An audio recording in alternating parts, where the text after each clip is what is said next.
Saya undang jemaat untuk berdiri. Berita anugerah terambil dari Roma 12 ayat 9 sampai ayat yang ke-12. Akan saya bacakan bagi Bapak Ibu sekalian. Roma 12 ayat 9 sampai ayat yang ke-12. Nasihat untuk hidup dalam kasih. Hendaklah kasih itu jangan pura-pura, jauhilah yang jahat dan lakukanlah yang baik. Hendaklah kamu saling mengasihi sebagai saudara dan saling mendahului dalam memberi hormat. Janganlah hendaknya kerajinanmu kendor, biarlah rohmu menyala-nyala dan layanilah Tuhan. Bersukacitalah dalam pengharapan, sabarlah dalam kesesakan, dan bertekunlah dalam doa. Jemaat dipersilakan duduk. Sudah jemaat, mari kita mempersiapkan hati dan pikiran kita untuk masuk di dalam doa dan pemberitaan firman Tuhan. Kita berdoa. Bapa Surgawi, pada pagi hari ini kami mau membacakan firman-Mu. Karena kami kenal, kami tahu bahwa Engkaulah Tuhan yang telah memberkati, menuntun kami sampai pagi hari ini. Jika kami boleh memuliakan Engkau, karena Engkaulah yang tersalib, nun jauh di bukit Golgota, tapi Engkau juga yang telah turun mengasihi kami. Oleh karena Engkau menyatakan lewat firman-Mu, lewat Alkitab yang telah Engkau turunkan untuk kami setia mendengarkannya. Bukakanlah telinga pendengaran kami, bukakanlah hati kami. Oleh karena iman datang dari firman-Mu, dari anugerah Allah, agar firman Allah bertumbuh, berbuah, dan bahkan berbuah lebat. Oleh karena tiap bersabdalah buat kami usir, kami tolak semua pikiran-pikiran yang mengembar, semua hati yang keras. Lembutkanlah, biarkan hati kami seperti tanah yang subur, tanah yang layak untuk ditabur dengan firman-Mu, agar kami Tuhan menjadi pendengar-pendengar firman. Bersabdalah buat kami ya Tuhan, oleh karena anak-anak-Mu sedia mendengarkannya. Simpan hamba-Mu yang penuh dengan kelemahan, ketidakmampuan, kebodohan. Engkau mampukan, sanggupkan dia, agar tutur kata bahasanya hanya keluar firman Allah, firman yang menguatkan, firman yang memberikan jalan keluar, dan firman menjadi penolong buat kami. Roh Kudus, pakailah kami sekalian menjadi suara pemberita kebenaran, suara yang bisa menjangkau sampai ke tempat-tempat yang di kamar-kamar, di ruangan-ruangan, agar kami dapat mendengarkan firman-Mu. Dengar doa kami Bapa, sehingga dapat firman dijangkau untuk mereka yang belum mendengarkan firman-Mu, menjangkau yang belum terjangkau, agar firman Allah mengasihi mereka dan dapat diselamatkan. Dengar doa kami ya Bapa, kami sambut firman-Mu di dalam nama Yesus. Kami sudah berdoa dan mengucap syukur. Haleluya. Amin. Sudah jemaat, mari kita membaca firman Tuhan yang terambil dari kitab Keluaran pasalnya yang ke-15 ayat 22 sampai ayatnya yang ke-27. Kemudian kita baca Perjanjian Baru terambil di dalam Yohanes pasal 10 ayatnya yang ke-25 sampai 30. Keluaran pasal 15 ayat 22 sampai 27. Musa menyuruh orang Israel berangkat dari Laut Teberau, lalu mereka pergi ke padang gurun Shur. 3 hari lamanya mereka berjalan di padang gurun itu dengan tidak mendapat air. Sampailah mereka ke Marah, tetapi mereka tidak mendapat minum air yang di Marah itu karena pahit rasanya. Itulah sebabnya dinamai orang tempat itu Marah. Lalu bersungut-sungutlah bangsa itu pada Musa dan berkata, "Apakah yang akan kami minum?" Musa berseru-seru kepada Tuhan, dan Tuhan menunjukkan kepadanya sepotong kayu. Musa melemparkan kayu itu ke dalam air, lalu air itu menjadi manis. Di sanalah diberikan Tuhan ketetapan-ketetapan dan peraturan-peraturan kepada mereka. Dan di sanalah Tuhan mencoba mereka. Firman-Nya, "Jika kamu sungguh-sungguh mendengarkan suara Tuhan Allah-mu dan melakukan apa yang benar di matanya, memasang telingamu kepada perintah-perintahnya, dan tetap mengikuti segala ketetapannya, maka aku tidak akan menimpa kepadamu penyakit manapun yang telah kutimpakan pada orang Mesir, sebab aku Tuhanlah yang menyembuhkan engkau." Sesudah itu sampailah mereka di Elim. Di sana ada 12 mata air dan 70 pohon korma. Lalu berkemahlah mereka di sana di tepi air itu. Demikian dia pembacaan firman Allah. Kemudian kita baca Yohanes 10 ayat 28 dan 30. Yohanes 10 Ayat 28 sampai 30. Dan aku berikan hidup yang kekal kepada mereka, dan mereka pasti tidak akan binasa sampai selama-lamanya, dan seorang pun tidak akan merebut mereka dari tanganku. Bapakku yang memberikan mereka kepadaku lebih besar daripada siapapun, dan seorang pun tidak dapat merebut mereka dari tangan Bapa. Aku dan Bapa adalah satu. Sebegitu jauh pembacaan firman Allah. Yang berbahagia adalah kita sekarang baca firman-Nya dan yang senantiasa memperlakukan dalam hidupnya dari hari ke hari. Haleluya.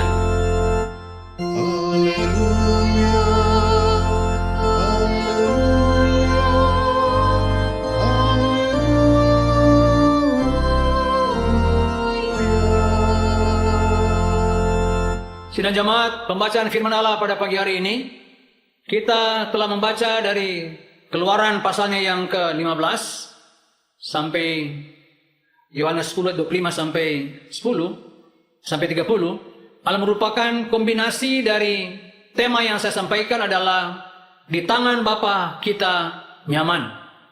Di tangan Bapa kita merasa aman. Kalau tidak salah, pada waktu 2 minggu yang lalu saya menyampaikan firman Allah bahwa satu pujian yang dikarang, yang ditulis digubah oleh Fanny Crosby, dikatakan, di tangan Yesus aku rasa nyaman. Di tangan Kristus kita merasa ada perlindungan.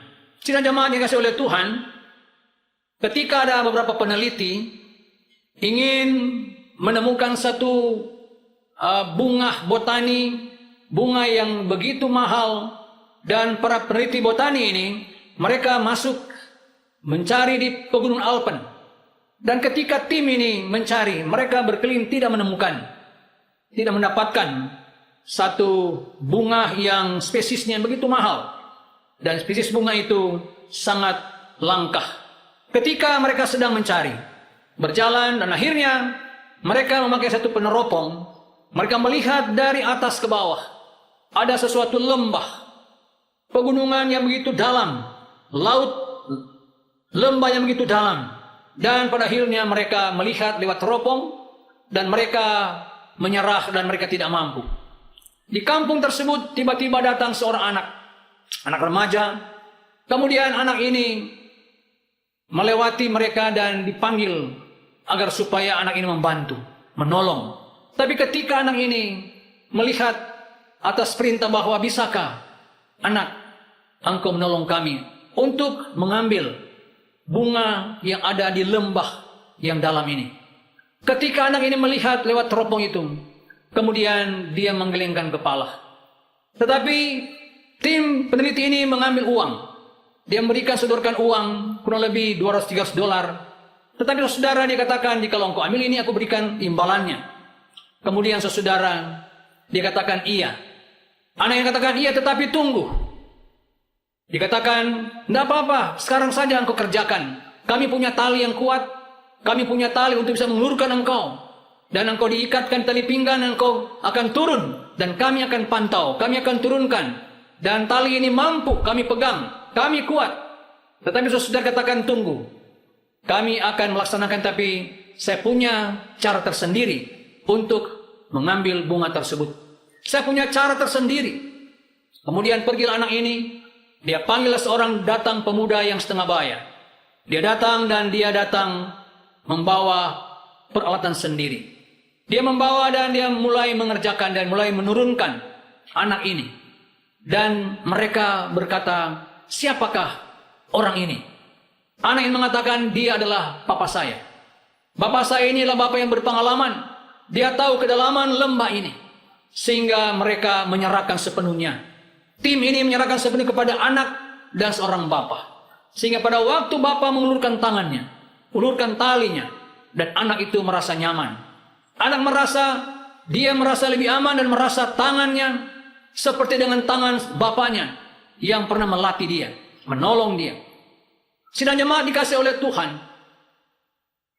Kenapa anak ini dia merasa nyaman dengan uluran tali yang disiapkan oleh bapaknya? Alkitab mengatakan kepada kita bahwa lembah ini merupakan lembah yang begitu dalam, lekukannya menakutkan di antara dua pegunungan. Demikian saudara, lembah kegelapan, lembah-lembah menakutkan yang jauh dari matahari, begitu mencekam, letaknya begitu sulit dilalui. Terkadang lembah-lembah ini banyak ular, banyak binatang-binatang beracun. Saudara, tapi anak ini bisa percaya karena dia percaya tangan bapaknya mampu menolong dia. Sudah jemaat dikasih oleh Tuhan, pembacaan kita di pagi hari ini mengatakan bahwa ketika bangsa Israel keluar, mereka telah melihat 11 kali mujizat, 11 kali tanda ajaib, 11 kali tangan Allah yang menolong mereka dari Mesir sampai mereka bebas. Dan mereka menikmati, melihat, mengalami sesuatu mujizat yang luar, melewati segala macam pencobaan. Tapi ketika mereka keluar dan mereka sampai berjalanan di Teberau, selesai dari sungai lautan Teberau, mereka akan berjalan beberapa minggu kemudian. Alkitab mengatakan mereka merasa tidak ada pertolongan lagi dari Tuhan. Tangan Tuhan tidak dikelihatan lagi.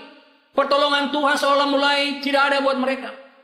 Sidang jemaat dikatakan ketika mereka masuk melewati laut Teberau, mereka kehausan, mereka merasa tidak punya apa-apa lagi. Mereka tiba di pegunung Asyur dan mereka sedang berjalan dan mereka sedang kehausan, tidak mendapat air. Bahkan mereka mendapat sumur yang itulah sumur marah atau sumur disebut sumur pahit. Jemaat dikasih oleh Tuhan, perjalanan ini mengakibatkan mereka merasa goyah, merasa Tuhan tidak ada lagi, merasa Tuhan menjauh daripada mereka. Oleh karena saudara, semakin banyak mujizat yang saudara alami, seharusnya mujizat itu semakin mendekat kepada Tuhan Allah. Bukankah dalil jikalau engkau sudah pernah disembuhkan oleh seorang dokter, bukankah kau semakin mengerti bahwa tangan dokter itulah yang menolong engkau boleh sembuh? Jika engkau pernah merasakan pertolongan Tuhan, bahwa engkau pernah isolasi selama 14 hari, bukan kekuatanmu, bukan kemampuanmu, engkau sehat, engkau kuat, bukan oleh karena engkau kuat, tapi oleh karena pertolongan Tuhan. Tapi pada faktanya engkau melupakan pertolongan Tuhan. Itulah pengalaman orang Israel. Pengalaman mereka mulai melupakan janji Tuhan. Mujizat demi mujizat mereka alami. Tapi ketika mengalami kesusahan, mereka mulai melupakan Tuhan, mulai meninggalkan Tuhan, dan bahkan Tuhan izinkan mereka untuk mendapat perigi pahit, yaitu perigi yang begitu membuat mereka rasa tidak nyaman. Sidang jemaat dikasih oleh Tuhan, mereka bersungut-sungut kepada Musa. Alkitab katakan saudara, Musa hanya bisa datang kepada Tuhan. Sidang jemaat dikasih Allah, bukankah Musa bersama jemaat mengenal siapa Tuhan mereka? Alkitab katakan, akulah Allah yang menuntun engkau dari Mesir sampai ke tanah perjanjian. Berarti bukan hanya Musa yang menikmati pertolongan Tuhan, bukan hanya orang-orang yang rohaniawan, tapi jemaat-jemaat pun harusnya mengalami, menikmati pertolongan Tuhan. Biasanya saudara, Musa dicercah, Musa mengalami caci maki, Musa merasa bersalah oleh karena umat-umatnya sudah mulai bergerutu, mulai merasa malu kepada Tuhan mereka yang mereka hadapi, dan bahkan mereka tidak mau lagi melihat kebaikan-kebaikan Tuhan. Musa, Alkitab katakan Musa berseru. Musa mengatakan apa saudara? Dia mulai berseru meminta pertolongan Tuhan, menunjukkan sesuatu cara dari Allah sendiri. Allah menunjukkan, artinya Allah memberikan pernyataan. Apa saudara? Disinilah prototipe Christ. Artinya prototipe daripada redemption. Prototipe daripada ketidakpuasan menjadi penyelamatan. Dari penderitaan, kehausan dipuaskan. Di antara inilah Musa disuruh Tuhan untuk melemparkan kayu di dalam sumur itu. Dan kayu itulah menggambarkan apa saudara? Itu kayu salib, kayu di Golgota. Ketika Elia merasa kehabisan apa-apa, kemudian katakan lemparkanlah kayu ini. Elisa, ketika Elisa mengatakan kepada Allah, lemparkanlah satu kayu, maka kayu itu akan merubah menjadi satu kayu yang berkat. Demikian pula saudara, ketika Musa melemparkan atas perintah Allah maka Allah menyuruh Musa melemparkan kayu itu, maka air itu menjadi manis. Sidang jemaat dikasih oleh Tuhan, Alkitab mengatakan bahwa tangan Tuhan membuat saudara dari pahit menjadi manis. Bagi mereka yang mengenal Yesus sebagai Tuhan dan Juru Selamat. Bukankah Yesus berkata, barang siapa yang ada dalam aku, dia ciptaan baru, yang lama telah berlalu, dan yang manis telah terbit. Sidang jemaat yang Tuhan kasihi, di sini katakan bukan sekedar kita percaya, bukan sekedar kita kenal, kita tahu, ada pengalaman. Tidak. Katakan kau masuk, artinya menserahkan dirimu, mempercayakan dirimu kepada Allah, pada Tuhanmu. Itulah maksudnya di dalam mempercayakan, supaya iman datang daripada firman Allah. Dan iman itu datang oleh karena pertolongan daripada Tuhan. Dasar iman adalah bukan dari seruan doa, kepahitan, kesusahan dan penderitaan, tapi pertolongan Allah itulah. Tangan Allah lah yang memberikan mereka iman itu datang. Sehingga iman Musa hanya dengar, tolong buangkanlah kayu itu. Dia beriman, dia percaya atas perintahnya. Setelah ayat ini, maka Allah memberikan ketetapan-ketetapannya. Kita bersyukur pada Tuhan, jikalau kita diberikan firman Allah. Setelah mujizat yang terbesar, maka ada ketetapan. Jemaat dikasih oleh Tuhan, ketika Israel mengalami banyak sekali mujizat, dia berikan 10 ketetapan. Demikian pula kita sekalian. Setelah kita diselamatkan oleh Tuhan, kita mendapat hidup yang kekal, diberikan kasih Tuhan Allahmu dengan segenap pikiranmu, segenap akalmu, segenap hatimu, dan segenap kekuatanmu. Itulah hukum yang paling utama. Dan hukum yang kedua, yang penting, yang lebih utama lagi adalah kasih sama manusia seperti dirimu sendiri. Kedua hukum inilah tergantung seluruh hukum Taurat. Jemaat kasih oleh Tuhan, jikalau kita masuk mempercayakan hidup kita kepadanya, maka kita akan diberikan hak sebagai orang-orang yang mengalami pengalaman bersama dengan Tuhan. Pengalaman bersama dengan Tuhan artinya dia mengelurkan tangan dikala kita mengalami begitu banyak tantangan dan pergumulan hidup. Sidang jemaat dikasih oleh Tuhan, itulah iman. Iman berarti merespon kepada tangan Allah yang telah turunkan kepada kita. Anak ini yang saya berikan ilustrasi tadi, dia tidak percaya kepada orang-orang yang di luar bapaknya. Dia hanya percaya kepada bapaknya. Walaupun mereka punya tali, punya uang, punya berkat, tapi dia hanya percaya, kalau aku masuk di lembah-lembah kekelaman, Bapakku penolong, Bapakku mengulurkan tangannya. Tangannya berkuasa, tangannya perkasa, lebih kuat daripada orang-orang yang menyuruh dia. Bayar sekalipun, dia tidak mau, karena dia percayakan hidupnya kepada Allah yang pernah berfirman. Sidang jemaat dikasih oleh Tuhan, Elim dan Marah, jaraknya tidak begitu jauh, hanya kurang lebih 10 km. Jaraknya antara kepahitan dan kemanisan, antara budak dan kemerdekaan, jaraknya tidak begitu panjang. Tetapi bagaimana saudara hidup saya saudara? Hidup kadang-kadang kita hidup itu panjang, tapi tidak pernah mengalami kemanisan. Ada orang begitu pendek hidupnya, tapi mengalami makna hidup. Bukankah saudara beberapa kali mengalami berkat-berkat Allah, supaya kita semakin dibentuk oleh Tuhan.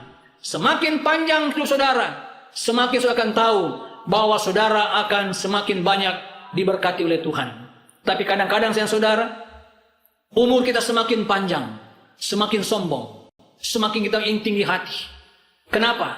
Karena kita tidak kenal pertolongan dari Tuhan itu bagaimana.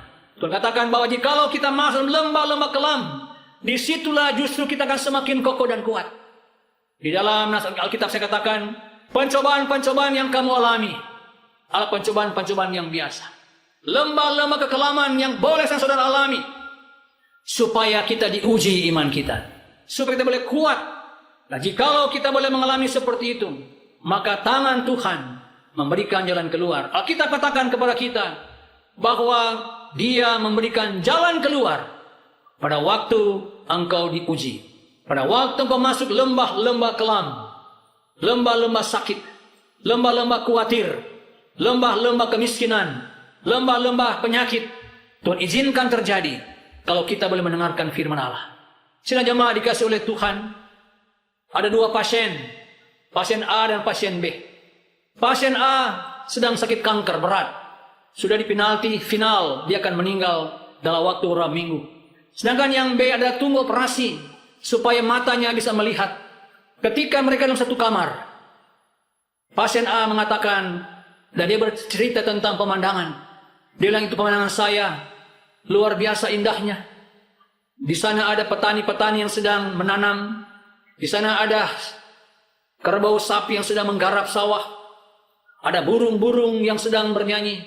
Pohon-pohon sedang begitu rindang, sedang rimbun dan sedang menceritakan alam ciptaan Tuhan. Di sana ada keindahan alam. Matahari terbit dan terbenam. Dia menceritakan tentang positif, yang indah, yang baik. Dia menggambarkan tentang situasi, keadaan yang dia lihat. Sidang jemaat dikasih oleh Tuhan. Beberapa minggu kemudian, pasien B bertanya kepada suster, "Suster, jikalau mataku sudah melihat, biarlah kamu pindah di kamar, di tempat pasien A." Kemudian dia tanya kepada suster perawat, "Suster perawat, kemanakah pasien A tadi?" Dikatakan pasien A sudah berpindah. Dia telah pergi. Kemana? Dia telah dipanggil oleh Tuhan. Waduh, dia sangat sedih sekali. Ketika matanya sedang melihat, telah dioperasi oleh dokter mata, dan pasien B dia mau, dikatakan saya mau pindah. Oleh karena saya pernah diceritakan oleh pasien A, bahwa tempat ruang kamarnya dia begitu indah. Saya mau praktekkan mata saya, agar saya boleh melihat apa yang dilihat oleh pasien A tadi. Kemudian perawat katakan, nanti besok aku akan pindah di kamar situ. Aku boleh melihat. Tapi ketika saudara, pasien B melihat, dia telah melihat. Dan ketika dia datang di kamar pasien A yang telah meninggal tadi, dia melihat, dia bilang, "Loh, ini kok tidak punya apa-apa. Hanya tembok. Tidak ada apa-apa. Tidak ada pemandangan yang dia ceritakan." Sidang jemaat dikasih oleh Tuhan. Disitulah dia mengatakan bahwa Tuhan telah menolong dia. Memberikan satu ilustrasi bahwa matamu akan melihat. Ketika engkau buta, engkau mendengar hal-hal yang indah. Hal-hal yang diberkati. Hal-hal yang begitu besar yang Tuhan berikan lewat ciptaan Allah. Ketika dia melihat matanya, dia sadar bahwa apa yang diceritakan oleh pasien A tadi adalah iman daripada temannya ini. Demikian pula dia percaya bahwa imannya dia, matanya dia buta, hanya dikuatkan lewat apa yang didengar dari pasien A tadi. Sidang jemaat dikasih oleh Tuhan, jika engkau mendengar firman Allah yang menguatkan saudara, berbahagia saudara walaupun saudara sedang mengalami kesulitan. Karena iman datang daripada pendengaran yang positif. Paulus katakan kepada jemaat Filipi, pikirkanlah hal-hal yang indah. Pikirkanlah hal-hal yang baik, yang mulia, yang suci, yang benar, yang mulia. Demikianlah firman Allah. Allah kita Allah yang suci. Allah kita Allah yang heran ajaib. Allah kita Allah menyembuhkan. Jika yang sudah sembuh, saudara, jangan engkau sia-siakan waktu proses kesembuhan. Momen itulah membuat engkau semakin mengenal siapakah yang telah menyembuhkan engkau. Si buta ini dia mengalami pengalaman yang luar biasa. Ketika dia sembuh melihat, dia ingin melihat apa yang dialami oleh si penyakit kanker tadi. Rupanya tempat tidurnya seperti biasa. Tapi imannya dia telah menyelamatkan kepada orang yang sakit ini. Biar saudara ada pengalaman, ceritakanlah pengalamanmu bersama dengan Tuhan. Di situlah membuktikan engkau adalah anak-anak Tuhan. Menceritakan. Kenapa? Karena ada kayu yang turun dari pahit, dari sakit menjadi manis. Turun ke lembah kepahitan saudara. Dari susah berubah menjadi senang. Jemaat kasih oleh Tuhan, Paulus mengatakan, bukan aku lagi yang hidup. Galatia 2:20 katakan, tetapi Kristuslah yang menghidupkan aku. Bukan aku yang menghidupkan, tapi oleh karena salib itulah yang telah menyelamatkan aku. I am crucified with Christ. Aku telah disalibkan bersama dengan Kristus. Sehingga dikatakan, hidupku bukan aku lagi, tapi Kristus yang hidup dalam aku. Kalaupun aku dalam tubuh ini, ialah tubuh yang memuliakan Allah, yang mengasihi aku, oleh karena diriku tersalib, oleh karena Kristus. Inilah iman yang tolongan dari Allah Bapa. Inilah pertolongan tangan yang berlubang paku, yang menyelamatkan, yang menolong. ketika kita sedang lembah-lembah kepahitan. Menjadi manis oleh karena kayu pertolongan itu. Karena kayu salib membuat kita baru. Yang lama telah berlalu dan yang baru telah terbit. 2 Korintus pasal 5 ayat 17 katakan bahwa yang lama telah berlalu, yang baru telah terbit. Bukannya aku lagi yang hidup, tetapi Kristus yang hidup dalam aku. Eis in theos, artinya aku masuk ke dalam janji Allah. Bukan hanya tahu Allah, itu berbeda saudara. Orang tinggal berdoa, ya Bapa, ya Tuhan, ya Allah pencipta langit dan bumi. Anda boleh kenal dia, tapi engkau tidak pernah mengalami dengan dia. Ein artinya masuk ke dalam dia. Oleh karena saudara, eis theis in Christos, hanya orang di dalamnya mengalami kebenaran itu. Jika engkau hanya percaya Allah ada, setan pun percaya Allah ada. Bahkan mereka gemetar, kata kitab Yakobus. Banyak orang percaya, aku percaya Tuhan Allah, langit dan bumi. Setan pun percaya. Dan bahkan mereka gemetar, kata Yakobus. Pasal 2 ayat 19. Orang-orang beragama, orang Farisi percaya. Tetapi ketika Yesus mengatakan, akulah Allah yang turun dari sorga. Barang siapa kepada Abraham, engkau juga percaya kepadaku. Tapi orang-orang Israel, orang Farisi, tidak percaya kepada Kristus. Karena mempersamakan dengan Abraham. Disinilah batu sandungan buat orang-orang Farisi, buat orang-orang Israel. Barang siapa percaya kepada Allah dan telah melihat aku, dia bukan melihat aku, tapi melihat Bapa yang telah mengutus aku.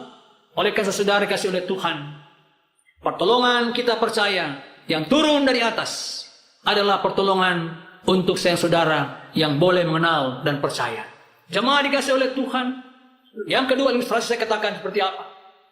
Ada seorang yang sedang buta. Ini orang buta adalah merasa sesuatu, ingin sekali Tuhan dia melihat. Dia mau supaya dia dapat melihat. Dan saudara, ini anak muda, cantik. Ketika dia mencari donor mata, maka ada seorang pemuda yang tidak tahu siapa namanya. Dia mengorbankan akan donor matanya tanpa sepengetahuan siapapun. Hanya dokter mata yang bisa tahu. Ketika saudara, anak ini melihat atas kebaikan daripada kawannya, atas kebaikan daripada saudaranya, atas kebaikan daripada kawannya, kemudian saudara, dia mendapat donor mata. Dan perempuan cantik ini, waktu dia buta begitu jelek, waktu dia mendapat donor mata, dia melihat, dia mengalami, dan dia sehat. Dan ketika dia melihat saudara, maka datanglah seorang buta yang minta-minta. Kemudian apa saudara? Dia katakan, anyahlah engkau, keluarlah dari tempat halamanku. Aku tidak pernah berhutang budi kepada orang buta ini. Sidang jemaat, ketika yang buta lewat ke rumahnya, dia taruh suratnya, dikatakan, aku tidak minta apa-apa. Dia katakan, jagalah mata yang telah engkau pakai untuk melihat itu. Seorang yang buta ini mengatakan, aku tidak minta apa-apa buat engkau, tetapi jagalah mata itu, hormatilah mata itu. Oleh karena surat katakan, jagalah dan peliharalah mata yang telah engkau pakai itu. Kemudian orang buta ini pergi. Sidang jemaah dikasih oleh Tuhan, ini cerita menggambarkan seorang donor mata.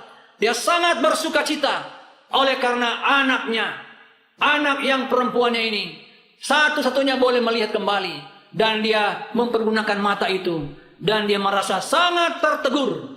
Dia merasa malu bahwa dia dulu buta, sekarang bisa melihat. Dia merasa tidak ada apa-apa di hadapan Tuhan saudara. Itu semua hanya oleh karena anugerah Allah. Kita semua yang hadir beribadah pada hari ini, semua oleh karena anugerah Allah. Semuanya oleh karena iman Allah berikan buat kita. Hanya berkat Allah, pertolongan Tuhan. Jangan kau sia-siakan kesempatan beribadah. Kalau saudara mengalami berkat Allah, mata melihat hari ini, maka peliharalah matamu. Bukalah matamu baca firman Allah. Bagaimana saudara melek matamu membaca di HP, dan baca firman yang kau tertidur, cilakalah saudara, kata Alkitab. Jika kau bisa melihat hari yang itu baik, dan kau tidak tahu Allah yang menciptakan dari hari lepas hari. Janji Allah lewat firman Allah bahwa mereka mengalami kemanisan dan meninggalkan kepahitan.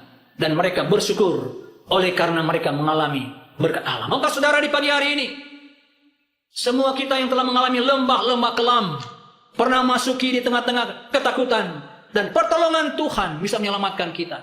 Dan hanya dialah, yaitu Yesus Kristus, yang tersalib, yang mati, yang bangkit oleh karena dosa-dosa kita sekalian. Bukan aku lagi yang hidup, kata Paulus. Kata saya, saudara, kita berkata, kita dedikasikan hidup kita kepada Tuhan. Bukan aku lagi yang hidup, tapi Kristus yang tersalib itulah yang menghidupkan aku sampai hari ini. Oleh karena saudara, perhatikanlah hidup saudara pada hari ini. Dan dedikasikanlah matamu, tubuhmu, kesehatanmu yang pernah Tuhan tolong. Bawalah hidupmu kepada Tuhan. Dia berkata, aku tidak pernah membuang engkau. Oleh karena aku menolong, mencari, menyelamatkan, mengampuni, memulihkan engkau. Dan dengarkanlah kesempatan-kesempatan yang kau pernah dengar. Jangan kau lewatkan kesempatan ini. Dia mengundang engkau. Dia berkata, marilah kepada kamu yang lelah, kepada kamu yang letih, kamu yang lesuh, aku berikan kamu rest. Berikan rest in peace. Berikan damai sejahtera, damai kekuatan yang tidak bisa direbut oleh siapapun. Karena aku dan Bapa adalah satu. Kamu di tangan aku, di tangan anak Allah, di tangan Roh Kudus. Kamu tidak akan dibiarkan oleh Tuhan. Allah Bapa, Allah Roh Kudus, Allah Tritunggal menutup, membungkus kita sekalian. Oleh karena pada pagi hari ini, buka hati buat saudara. Dan terimalah dari kepahitan saudara, dirubah menjadi kemanisan. Dari buta, boleh melihat kemuliaan Allah. Dari perbudakan, kembali pada kemerdekaan. Dari hukum dosa, hukum kasih. Saudara, kita terima keselamatan itu. Dan dia sedang membuka hati buat saudara. Tutup mata, kita berdoa. Ya Bapa Surgawi, tuntunlah umat-Mu yang mendengar firman Allah pagi hari ini. Bimbinglah mereka, sehingga mereka barangkali di hari ini sedang mengalami lembah-lembah kekelaman. Biarlah tangan Tuhan menolong mereka. Dan mereka merasa nyaman, merasa kuat, segar. Oleh karena tangan Tuhan merangkul mereka. Dan mereka dipuaskan, diberikan air yang baru, air yang segar, air hidup, air yang dari surga, air elim, air yang menyegarkan iman mereka. Segarkan iman kami, dan segarkanlah mata rohani kami. Celikanlah mata iman kami, dan biarlah kami boleh diberkati oleh Tuhan. Biar Bapa Surgawi, biarlah firman hidup ini, kami percaya oleh karena kasih Tuhan, menyucikan kami, mengampuni kami, dan memberikan berkat pada kami sekalian. Berkati firman-Mu, kuduskan, kiranya kami akan menjadi alat-Mu di tengah-tengah dunia, menjadi berkat buat mereka yang sakit, penolong-penolong kami, agar mereka menjadi alat Tuhan dan menjadi berkat untuk sama kami. Dalam nama Yesus, kami sudah berdoa dan mengucap syukur. Haleluya. Amin. Mari kita mengkonfirmasi firman Tuhan yang baru saja kita dengar dengan mengikrarkan pengakuan iman rasuli. Dan untuk itu, saya undang jemaat untuk berdiri. Biarlah masing-masing kita berkata, aku percaya kepada Allah, Bapa yang Maha Kuasa, Khalik langit dan bumi, dan kepada Yesus Kristus, anaknya yang tunggal Tuhan kita, yang dikandung daripada Roh Kudus, lahir dari anak darah Maria, yang menderita sengsara di bawah pemerintahan Pontius Pilatus, disalibkan, mati dan dikuburkan, turun ke dalam kerajaan maut. Pada hari yang ketiga bangkit pula dari antara orang mati, naik ke surga, duduk di sebelah kanan Allah, Bapa yang Maha Kuasa, dan dari sana ia akan datang untuk menghakimi orang yang hidup dan yang mati. Aku percaya kepada Roh Kudus, gereja yang kudus dan am, persekutuan orang kudus, pengampunan dosa, kebangkitan orang mati, dan hidup yang kekal. Amin. Jemaat dipersilakan duduk. Mari jemaat kita berdoa syafaat. Bapa Surgawi, Bapa yang kami kenal dalam Yesus Tuhan yang Juru Selamat kami, yang sudah menyelamatkan, menolong kami, memberkati kami pada khotbah renungan pada pagi hari ini, agar kami Tuhan mengenal, mengetahui, kami semakin percaya, mempercayakan hidup kami kepada Tuhan.